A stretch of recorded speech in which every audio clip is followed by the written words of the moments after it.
വേദപുസ്തകത്തിൽ ഏറ്റവും മനോഹര സാക്ഷ്യം ബൈബിൾ എന്ന് ഞങ്ങൾ പറയുമ്പോൾ ലോകത്തെ കീഴടക്കിയ ഏക പുസ്തകം വിശുദ്ധ വേദപുസ്തകമാണ്.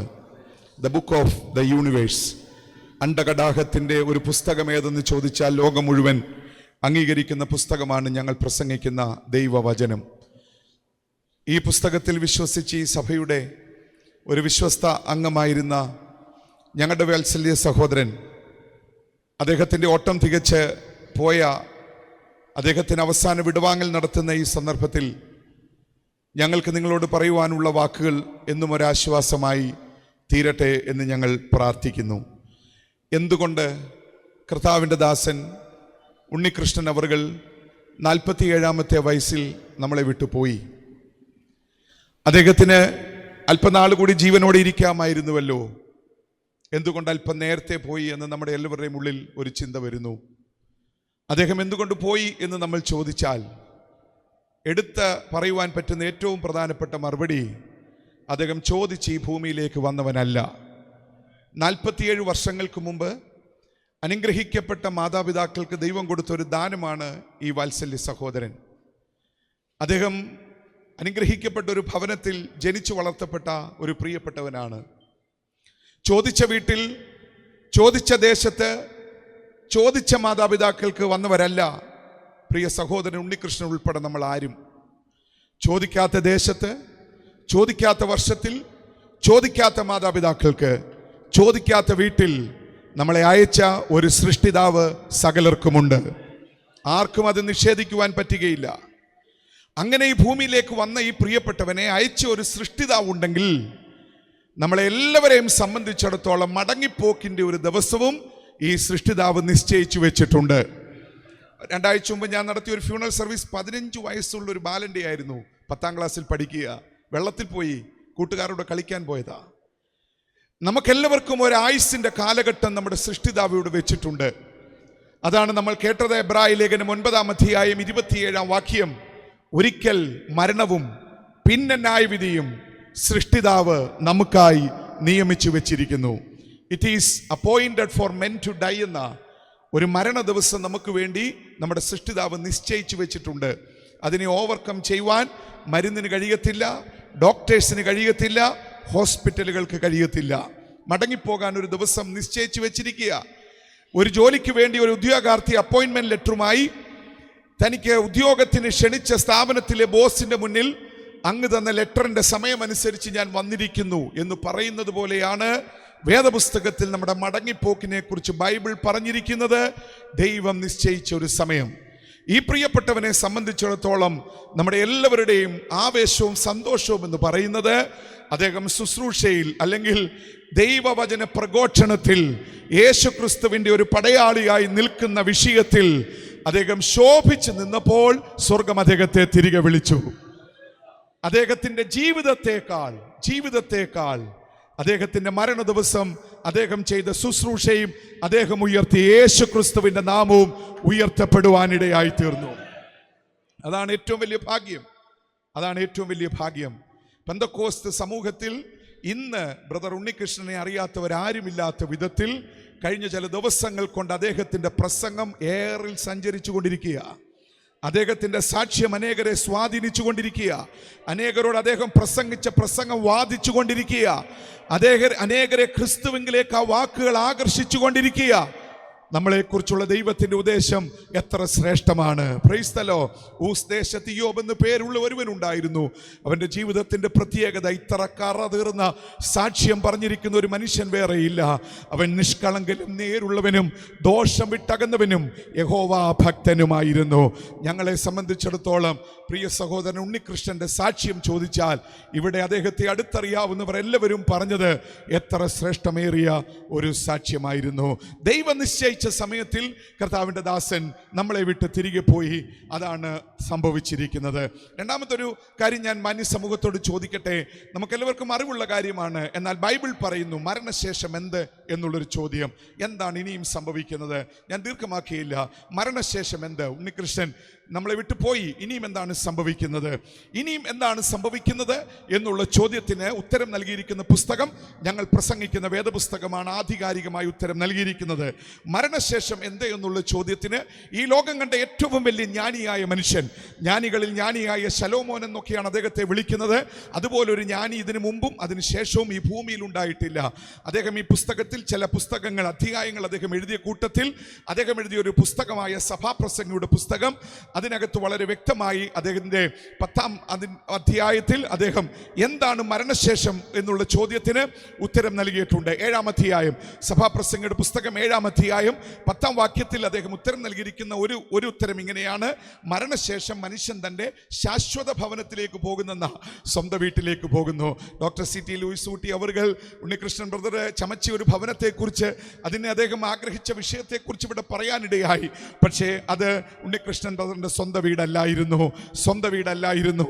നമ്മുടെ വീടുകൾ എത്ര വലുതാണെങ്കിലും എത്ര മനോഹാരിതയുള്ളതാണെങ്കിലും ഒരു കാര്യം അരക്കിട്ട് ഉറപ്പിച്ചു പറയാം: നമ്മൾ നേടിയതും അധ്വാനിച്ചതും നേടിയതൊന്നും നമ്മുടെ സ്വന്തം ഭവനങ്ങളല്ല. ഇതെല്ലാം താൽക്കാലിക ഭവനങ്ങൾ മാത്രമാണ്. താൽക്കാലിക ഭവനങ്ങൾ മാത്രമാണ്. സഭാപ്രസംഗിയുടെ പുസ്തകം 12ാം അധ്യായം 7ാം വാക്യത്തിൽ ശലോമോൻ പറയുന്നു, ഈ പ്രിയപ്പെട്ടവൻ തൻ്റെ സ്വന്തം വീട്ടിലേക്ക് മടങ്ങിപ്പോയി. 47 വർഷത്തെ ജീവിതമേ ഈ ഭൂമിയിൽ വിധിച്ചുള്ളെങ്കിലും സ്വന്തം വീട്ടിലെ വാസം എണ്ണി തീർക്കുവാൻ പറ്റത്തില്ല. വേദപുസ്തകത്തിലെ ഏറ്റവും മനോഹര വാക്യം: ഞങ്ങൾ ഞങ്ങളുടെ കർത്താവിനോടുകൂടി നിത്യ യുഗം വാഴും. സഭാപ്രസംഗി 12:7 ശലോമോൻ അടുത്ത് പറയുന്ന ഒരു വാചകം എല്ലാവരും ശ്രദ്ധിക്കണമേ: മരണശേഷം പൊടി പണ്ടായിരുന്നത് പോലെ ഭൂമിയിലേക്കും ആത്മാവതിനെ നൽകിയ ദൈവത്തിങ്കിലേക്കും. Dust will return to earth as it was എന്ന, പൊടി എങ്ങനെയായിരുന്നുവോ അതുപോലെ. ചാൾസ് ഡാർവിൻ്റെ എവല്യൂഷൻ തിയറിയെ ബൈബിൾ ഇവിടെ വെല്ലുവിളിക്കുകയാണ്. സയൻസിൻ്റെ ബിഗ് ബാങ് തിയറിയെ ബൈബിൾ തള്ളുകയാണ്. എന്താണ് ചാൾസ് ഡാർവിൻ്റെ എവല്യൂഷൻ തിയറി? സ്കൂളുകളിലും കോളേജുകളിലും നമ്മൾ പഠിച്ചതല്ലേ പരിണാമ സിദ്ധാന്തം. മൃഗത്തിന് വകഭേദമുണ്ടായി മനുഷ്യൻ സൃഷ്ടിക്കപ്പെട്ടു എന്നുള്ള ഡാർവിൻ്റെ എവല്യൂഷൻ തിയറിയെ ബൈബിൾ തള്ളുന്നു. സയൻസിൻ്റെ ബിഗ് ബാങ് തിയറി, ഒരു വിസ്ഫോടനത്തിൽ കൂടി പ്രപഞ്ചവും ജീവജാലങ്ങളും സൃഷ്ടിക്കപ്പെട്ടു എന്നുള്ള സയൻസിൻ്റെ ബിഗ് ബാങ് തിയറിയെ ബൈബിൾ തള്ളുന്നു. ലോകം തള്ളി ഇന്ന് ഡാർവിൻ്റെ തിയറി. സയൻസിൻ്റെ ബിഗ് ബാങ് തിയറിയെയും തെളിയിക്കുവാൻ കഴിയാതെ സയൻസ് ഒരു അരക്ഷിതാവസ്ഥയിലായിരിക്കുന്നു. എന്നാൽ ആർക്കും തള്ളുവാൻ കഴിയാത്ത ഏക തിയറി വേദപുസ്തകത്തിൻ്റെ തിയറിയാണ്. അതുകൊണ്ട് മരണശേഷം പെട്ടിയിൽ സൂക്ഷിക്കുന്നതിന് പരിമിതിയുണ്ട്, മൊബൈൽ മോർച്ചറിയിൽ സൂക്ഷിക്കുന്നതിന് പരിമിതിയുണ്ട്, വീട്ടിൽ സൂക്ഷിക്കുന്നതിന് പരിമിതിയുണ്ട്. ഇത് സ്വർണം കൊണ്ട് നിർമ്മിച്ച ശരീരമല്ല, ഇത് പ്ലാറ്റിനം കൊണ്ട് നിർമ്മിച്ച ശരീരമല്ല, ഇത് വെള്ളി കൊണ്ട് നിർമ്മിച്ച ശരീരമല്ല. വേദപുസ്തകം ഉറപ്പിച്ചു പറയുന്നു, മരണശേഷം ഇത് തിരികെ ചേരുന്ന ഏക സ്ഥലം ഇതിനെ എടുത്ത മണ്ണിലേക്ക്. അല്പസമയത്തിന് ശേഷം ദൈവദാസന്മാരായി ഞങ്ങൾ സുവിശേഷകൻ ഉണ്ണികൃഷ്ണന്റെ ഭൗതിക ശരീരം ഇളമ്പൽ ദൈവസഭയുടെ സെമിത്തേരിയിൽ ഞങ്ങളത് മണ്ണിനായി ഏൽപ്പിക്കും. എന്നാൽ ശലോമോന്റെ അടുത്ത വാചകമാ ഞങ്ങൾക്ക് ഇച്ചിരൂടെ സന്തോഷം: ഈ ശരീരം മണ്ണിനായി ഏൽപ്പിച്ചാലും ആത്മാവ് ദൈവസന്നിധിയിൽ വിശ്രമിക്കുന്നു. The spirit will return to God who gave it. ആത്മാവ് അതിനെ നൽകിയ ദൈവത്തിന്റെ സന്നിധിയിൽ. അതാണ് ഞങ്ങളുടെ ഏറ്റവും വലിയ ആവേശം. അതുകൊണ്ട് ഞങ്ങൾ പറയുന്നു, സുവിശേഷകൻ ഉണ്ണികൃഷ്ണൻ മരിച്ചിട്ടില്ല. ഈ ശരീരം മണ്ണിനോട് ചേർന്നാലും ആത്മാവ് ദൈവസന്നിധിയിൽ വിശ്രമത്തിനായി മാറ്റപ്പെട്ടിരിക്കുന്നു. പ്രത്യാശയുള്ളവർ ചേർന്ന് കർത്താവിന് സ്തോത്രം ചെയ്താട്ടെ. മൂന്നാമത്തെ, ഈ സമൂഹം ഏറ്റവും അധികം അറിയേണ്ടുന്ന ഏറ്റവും സുപ്രധാനമായ ഒരു വിഷയം കൂടി പറഞ്ഞുകൊണ്ട് എൻ്റെ വാക്കുകളുടെ സമാപനത്തിലേക്ക് വരുവാൻ ഞാൻ ആഗ്രഹിക്കുന്നു. ദൈവവചന വിശ്വാസം പ്രമാണിച്ച്, വേദപുസ്തക വിശ്വാസം പ്രമാണിച്ച് ഞങ്ങൾ പ്രസംഗിക്കുന്ന തിരുവചനത്തിൻ്റെ ആധികാരികതയിൽ ഉറച്ചു നിന്നുകൊണ്ട് ഞങ്ങൾ ഒരു കാര്യം ഈ സമൂഹത്തോട് ചോദിക്കുന്നു: ഇനിയും സുവിശേഷകൻ ഉണ്ണികൃഷ്ണനെ നമുക്ക് കാണാൻ പറ്റുമോ? Praise the Lord. ഇനിയും സഹോദരി ഗീതയ്ക്ക് വേണമെങ്കിൽ തൻ്റെ പ്രിയ ഭർത്താവിനെ കാണാൻ പറ്റുമോ?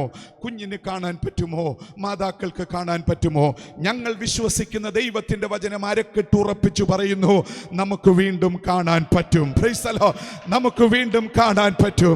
ഒരു സംശയവുമില്ലാതെ ഈ പുസ്തകത്തിൽ ഉറപ്പിച്ചു പറഞ്ഞിരിക്കുന്ന ഏറ്റവും വലിയ പ്രത്യാശ എന്ന് പറയുന്നത് നമ്മൾ വീണ്ടും കണ്ടുമുട്ടുക തന്നെ ചെയ്യും. പ്രത്യാശയുള്ളവർ കർത്താവിന് സ്തോത്രം ചെയ്താട്ടെ. പ്രത്യാശയുള്ളവർ കർത്താവിനെ ഒന്ന് സ്തുതിച്ചാട്ടെ. ഹല്ലേലൂയ. ഇനിയും നമ്മൾ കാണുക തന്നെ ചെയ്യും. ഇത് തെളിയിക്കുവാൻ വേണ്ടി യേശുക്രിസ്തു പറഞ്ഞൊരു വാചകം ഞാനിവിടെ പരസ്യമായി പറയട്ടെ. മാറോട് പറ്റിയിരുന്ന യേശുക്രിസ്തുവിന്റെ ശിഷ്യനായ യോഹന്നാൻ താൻ എഴുതിയ സുവിശേഷം അതിനകത്തെ 5-ാമത്തെ അധ്യായം 25-26 വാക്യങ്ങളിൽ യേശുക്രിസ്തു വായ്മൊഴിയായി പറഞ്ഞൊരു വാചകം. ആ വാചകം അറിയാവുന്നവർ ചേർന്ന് പറഞ്ഞാട്ടെ. കല്ലറകളിലുള്ള എല്ലാവരും അവന്റെ ശബ്ദം കേൾക്കും. നന്മ ചെയ്തവർ ജീവനായും തിന്മ ചെയ്തവർ ന്യായവിധിക്കായും ഉയർത്തെഴുന്നേൽക്കും. നന്മ ചെയ്ത വിശുദ്ധന്മാർ ഉയർത്തെഴുന്നേൽക്കുന്ന കൂട്ടത്തിൽ ഈ ദൈവദാസനും ഉയർത്തെഴുന്നേൽക്കും. ഹല്ലേലൂയ. 2000 വർഷങ്ങൾക്ക് മുമ്പ് യെരുശലേമിൽ തന്റെ അമ്മ ഉൾപ്പെടെയുള്ളവരെ സാക്ഷി നിർത്തിക്കൊണ്ട് ലോകരക്ഷകനായ യേശു ക്രിസ്തു, ഈ വാത്സല്യ ദൈവദാസന്റെ ഏറ്റവും വലിയ ഹീറോ ആയിരുന്ന ഈ കർത്താവ്, ഈ രക്ഷകനെ ഉയർത്തുന്ന ഈ ദൈവദാസൻ പ്രസംഗിച്ച യേശു ക്രിസ്തു പറഞ്ഞ ഒരു വാചകം അമ്മ ഉൾപ്പെടെയുള്ളവരെ സാക്ഷി നിർത്തിക്കൊണ്ട് പറയുന്നു, ഞാൻ നിങ്ങൾക്ക് സ്ഥലം ഒരുക്കുവാൻ പോകുന്നു. ഞാൻ പോയി സ്ഥലം ഒരുക്കിയാൽ ഞാൻ ഇരിക്കുന്നിടത്ത് നിങ്ങളെയും ഇരുത്തേണ്ടതിന് പിന്നെയും വന്ന് നിങ്ങളെ എൻ്റെ അടുക്കൽ ചേർത്തുകൊള്ളും. എൻ്റെ മാന്യ സമൂഹമേ, ഇനിയും ഈ ഭൂമിയിൽ നടക്കുവാനുള്ള ഏറ്റവും വലിയ സംഭവം ഒരു 3-ാം ലോകമഹായുദ്ധമല്ല. ഇനിയും ഈ ഭൂമിയിൽ നടക്കുവാനുള്ള ഏറ്റവും വലിയ സംഭവം അമേരിക്കയും ഇറാനും തമ്മിലുള്ള യുദ്ധമല്ല. ഇനിയും ഈ ഭൂമിയിൽ നടക്കുവാനുള്ള ഏറ്റവും വലിയ സംഭവമാണ് യേശു ക്രിസ്തുവിന്റെ മടങ്ങി വരവ്. യേശു ക്രിസ്തുവിന്റെ മടങ്ങി വരവ് ലോകം വിളിച്ചറിയിക്കുന്നു. യേശു മടങ്ങി വരാൻ സമയമായി. സമൂഹം വിളിച്ചറിയിക്കുന്നു, യേശു മടങ്ങി വരാൻ സമയമായി. ഈ ഉണ്ണികൃഷ്ണൻ ബ്രദറിന്റെ ശരീരത്തിന് ജീവനില്ലെങ്കിലും ഈ ശരീരം നമ്മളോട് പറയുന്നു, യേശു മടങ്ങി വരിക തന്നെ ചെയ്യും, മടങ്ങി വരിക തന്നെ ചെയ്യും. ഇതിന് സംഭവം, ഇത് സത്യമെന്ന് തെളിയിക്കുവാൻ പൗലോസ്ലീഹ വിരൽ ചൂണ്ടിയ ഒരു സ്ഥലമുണ്ട്. ആ സ്ഥലത്തിനൊരു പ്രത്യേകതയുണ്ട്. പൗലോസ്ലീഹ തന്റെ പ്രസംഗ മധ്യേ മരിച്ചവർ ഉയർത്തെഴുന്നേൽക്കുമോ എന്നുള്ള ചോദ്യത്തിന് തെളിയിക്കുവാൻ വേണ്ടി അദ്ദേഹം വിരൽ ചൂണ്ടിയ ഒരു സ്ഥലമുണ്ട്. 1 കൊരിന്ത്യർ 15-ാം അധ്യായം 20-ാം വാക്യത്തിൽ നമ്മൾ ആ ഭാഗം കാണുന്നുണ്ട്. ആ ഭാഗത്തിന്റെ ഏറ്റവും വലിയ പ്രത്യേകത അതൊരു കല്ലറയാണ്. ആ കല്ലറയുടെ ഏറ്റവും വലിയ പ്രത്യേകത തുറന്നിരിക്കുന്ന കല്ലറയാണ്. കല്ലറ അടച്ചിട്ടില്ല. തുറന്നിരിക്കുന്ന യെരുശലേമിൽ ഇന്നും തുറന്നിരിക്കുന്ന കല്ലറയുടെ നേരെ പൗലോസ്ലീഹ വിരൽ ചൂണ്ടിക്കൊണ്ട് പറയുന്ന ഒരു വാചകം, യെരുശലേമിൽ ഇന്നും ആ കല്ലറ തുറന്നിരിക്കുന്നുവെങ്കിൽ അവനിൽ വിശ്വസിക്കുന്ന അവന്റെ ഭക്തന്മാർ ഉയർത്തെഴുന്നേൽക്കുക തന്നെ ചെയ്യും. എന്താ കല്ലറയുടെ പ്രത്യേകത? 2000 വർഷങ്ങൾക്ക് മുമ്പ് അടച്ച കല്ലറയായിരുന്നു. ആ കല്ലറയുടെ മുന്നിൽ വെച്ച കല്ലിന്റെ ഭാരം 1.5 ടൺ ഭാരമായിരുന്നു. കാവൽ നിന്ന പടയാളികളുടെ എല്ലാവരുടെയും കയ്യിൽ ആയുധങ്ങൾ ഉണ്ടായിരുന്നു. ലോകത്തിലെ 1-ാമത്തെ സാമ്രാജ്യമായ റോമൻ സാമ്രാജ്യത്തിന്റെ മുദ്ര ആ കല്ലറയുടെ മേൽ പതിച്ചിട്ടുണ്ടായിരുന്നു. എങ്ങനെയൊക്കെ ആ കല്ലറ ബന്ധവസാക്കാമോ അങ്ങനെയെല്ലാം കല്ലറ ഗവൺമെന്റ് ബന്ധവസാക്കി. തീർന്നില്ല, ആ സ്ഥലം ഗവൺമെന്റ് ഏറ്റെടുത്തു, ഗവൺമെന്റ് പ്രോപ്പർട്ടിയാക്കി. ഒറ്റ ദിവസം കൊണ്ട് ആ കല്ലറ ഏറ്റെടുത്തു. ആ സ്ഥലം മുഴുവൻ ഗവൺമെന്റിന്റെ സ്ഥലമാക്കി മാറ്റി. അവരന്ന് പ്രചരിപ്പിച്ചത് എന്താണെന്നറിയാമോ? ഈ കല്ലറയിലുള്ളവന്റെ ശരീരം മോഷ്ടിച്ചു കൊണ്ടുപോയിട്ട് അവൻ ഉയർത്തെഴുന്നേൽക്കുമെന്ന് പ്രചരിപ്പിക്കാൻ സാധ്യതയുണ്ടെന്ന് വിചാരിച്ച് ആ കല്ലറയുടെ അടുക്കൽ പോലും ആർക്കും വരാത്ത വിധത്തിൽ ബന്ധവസാക്കിയ ഒരു കല്ലറ യെരുശലേമിൽ ഉണ്ടായിരുന്നു. എന്നാൽ ആ കല്ലറയിൽ അടയ്ക്കപ്പെട്ടവൻ ജീവനോടിരുന്നപ്പോൾ തന്നെ ഒരു വാചകം പറഞ്ഞു, ഞാൻ മരിച്ചാലും 3-ാം നാൾ ഉയർത്തെഴുന്നേൽക്കും, ഞാൻ ഉയർത്തെഴുന്നേൽക്കും. ആ കല്ലറ ഇന്നും യെരുശലേമിൽ തുറന്നിരിക്കുന്നുവെങ്കിൽ ഈ കർത്താവിന്റെ ദാസൻ ഉൾപ്പെടെയുള്ള വിശുദ്ധന്മാർ ഇന്നല്ലെങ്കിൽ നാളെ ഉയർത്തെഴുന്നേൽക്കും. പ്രത്യാശയോടെ എല്ലാവരും കർത്താവിനെ ഒന്ന് സ്തുതിച്ചാട്ടെ. ലോകം ഒരു പ്രതിസന്ധിയിലായിരിക്കുന്നു. അപകടങ്ങൾ ഓരോ ദിവസവും വർദ്ധിക്കുന്നു. ഭക്ഷ്യ പ്രതിസന്ധി വരാൻ പോകുന്നു. സാമ്പത്തിക പ്രതിസന്ധി ശക്തമായി കൊണ്ടിരിക്കുന്നു. മാരക രോഗങ്ങൾ നമ്മുടെ ഇടയിൽ നിന്ന് പ്രബലപ്പെട്ടുകൊണ്ടിരിക്കുന്നു. കോവിഡ് എന്ന് പറയുന്ന ഇത്തിരി പോന്ന കുഞ്ഞൻ വൈറസ് 1.5 വർഷം കൊണ്ട് തട്ടിയെടുത്തത് 2 കോടിയെയാ. കേവലം 1.5 വർഷം കൊണ്ട് കോവിഡ് തട്ടിയെടുത്തത് 2 കോടി. നമ്മളെക്കാൾ ലങ്സിന് ഇലാസ്റ്റികതയുള്ളവർ, ഹാർട്ടിന് ശക്തിയുള്ളവർ, ഇമ്മ്യൂൺ പവർ കൂടുതലുള്ള ചെറുപ്പക്കാർ ഉൾപ്പെടെ 2 കോടിയെ തട്ടിയെടുത്ത മണ്ണിലാ നമ്മൾ ജീവനോടെ ഇരിക്കുന്നത്. എന്താ കോവിഡ് വരുത്തിയ വിന നമുക്കെല്ലാവർക്കും അറിയത്തില്ലേ? മരുന്നുകൾ പ്രയോജനപ്പെടത്തില്ലെന്ന് കാലം തെളിയിച്ചു.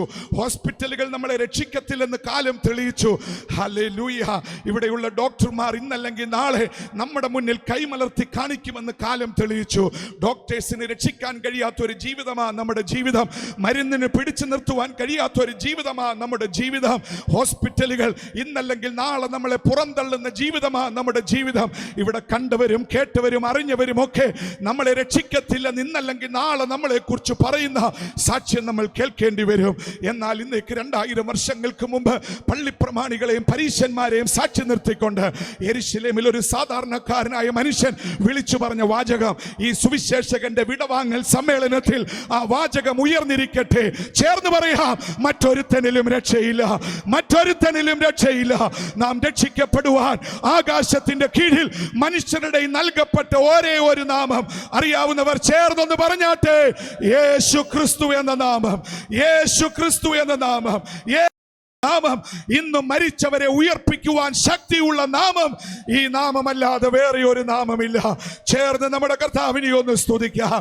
യേശു ക്രിസ്തു മടങ്ങി വരും. എത്രയും വേഗം കാഹളം മധ്യാകാശത്തിൽ മുഴങ്ങും. ദൂത സൈന്യം അണിനിരക്കും. സ്വർഗത്തിൽ ഒരു ശബ്ദം കാഹളത്തിന്റെ അകമ്പടിയോടെ പുത്രനായ ക്രിസ്തു ഉയർത്തും. ആ ശബ്ദം ഇങ്ങനെയാ, ഇവിടെ കയറി വരുവീൻ വിശുദ്ധന്മാരെ എന്നുള്ള ശബ്ദം ഉയർക്കുമ്പോൾ ഞാൻ വിശ്വസിക്കുന്നു ഇളമ്പൽ ദൈവസഭയുടെ സെമിത്തേരി കല്ലറകൾ പൊട്ടി തകരും. ഹല്ലേലൂയ. കല്ലറകൾ പൊട്ടി തകരും. മരിച്ച വിശുദ്ധന്മാർ ഉയർത്തെഴുന്നേൽക്കും. ആ കൂട്ടത്തിൽ സുവിശേഷകൻ ഉണ്ണികൃഷ്ണനും ഉയർത്തെഴുന്നേൽക്കും. പ്രത്യാശയോടെ എല്ലാവരും കർത്താവിനെ ഒന്ന് സ്തുതിച്ചാട്ടെ. എല്ലാവരും കർത്താവിനെ ഒന്ന് മഹത്വപ്പെടുത്തിയാട്ടെ. ഹല്ലേലൂയ. ഞാൻ ഇത്ര ആവേശത്തോടെ പ്രസംഗിക്കാൻ കാരണം ഈ ദിവസങ്ങളിൽ അദ്ദേഹത്തിന്റെ പ്രസംഗം ഞാൻ യൂട്യൂബുകളിൽ ശ്രദ്ധിച്ചു.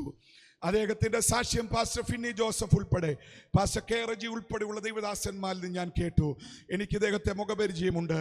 ഇദ്ദേഹത്തെ കുറിച്ച് കേട്ടതും അറിഞ്ഞതും ഇദ്ദേഹത്തിന്റെ വായിൽ നിന്ന് കേട്ട വാക്കുകളും. അദ്ദേഹം ഒരു ആവേശമുള്ള സുവിശേഷകനായിരുന്നു. അദ്ദേഹത്തിന്റെ പ്രസംഗത്തിന് ഇനിയും ആ ശബ്ദം നമ്മൾ കേൾക്കത്തില്ലെങ്കിൽ ഞാൻ അതിന്ന് പകൽ ഇവിടെ പൂർത്തീകരിക്കുന്നു. ഞാനത് പൂരിപ്പിച്ചിവിടെ നിർത്തുന്നു. യേശു ക്രിസ്തു മടങ്ങി വരും. കാഹളം ധ്വനിക്കും.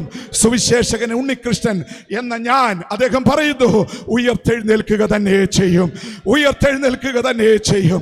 അന്ന് 1000 സൂര്യനെ വെല്ലുന്ന പ്രഭയോടെ അദ്ദേഹം ഉൾപ്പെടെയുള്ള വിശുദ്ധന്മാർ തേജസ്സിൽ ജ്വലിച്ചു നിൽക്കുമ്പോൾ നമ്മൾ അദ്ദേഹത്തെ വീണ്ടും മുഖാമുഖമായി കാണും. അതുകൊണ്ട് പ്രിയപ്പെട്ടവന് വിടവാങ്ങൽ നടത്തി മടങ്ങുക എന്നുള്ളതിനേക്കാൾ ഇദ്ദേഹം പ്രസംഗിച്ച ക്രിസ്തുവിനെ നെഞ്ചിലേറ്റാൻ ചിലരെ കർത്താവിന് ആവശ്യമുണ്ട്. ഇദ്ദേഹം ഉയർത്തിയ ക്രിസ്തുവിനെ ഉയർത്താൻ ചിലരെ കർത്താവിന് ആവശ്യമുണ്ട്. ഇദ്ദേഹം വിട്ടുകളഞ്ഞത് ചിലത് പൂരിപ്പിക്കാൻ ചിലരെ കർത്താവിന് ആവശ്യമുണ്ട്. ഇന്ന് പകൽ സർവാശ്വാസങ്ങളുടേവനായ ദൈവം വാത്സല്യ കുടുംബാംഗങ്ങളെ നിങ്ങളെ എല്ലാവരെയും ആശ്വസിപ്പിക്കട്ടെ എന്ന് പ്രാർത്ഥിച്ചുകൊണ്ട് ഞാൻ എൻ്റെ വാക്കുകൾ ഇവിടെ ഉപസംഹരിക്കുവാൻ ആഗ്രഹിക്കുന്നു.